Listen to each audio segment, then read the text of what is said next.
Trending naman ang chika na dinumano'y dinalaw daw ni Paulo Avellino si Kim Chiu sa kanyang bahay. Ayon sa ilang kwento ng sources, tahimik at pribado raw ang naging pagbisita at wala umanong engranding eksena. Simpleng catch-up at bonding lang umano ang naganap. Dahil dito, mabilis itong naging usap-usapan sa fandom na agad kinilig sa ideya ng ganitong gesture.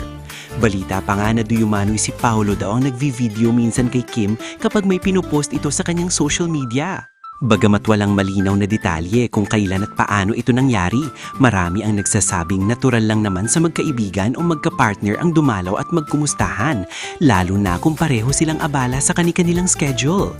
Di umano, mas pinipili raw ng dalawa ang low-key moments kaysa sa mga public appearances pagdating sa personal na oras.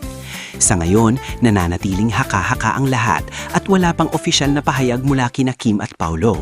Gayunpaman, hindi maikakailan na bawat ganitong balita ay nagbibigay ng dagdag kilig sa kanilang supporters. Sadyang sinusubaybayan ng fans ang bawat galaw ng tambalan dahil bagay na bagay sila.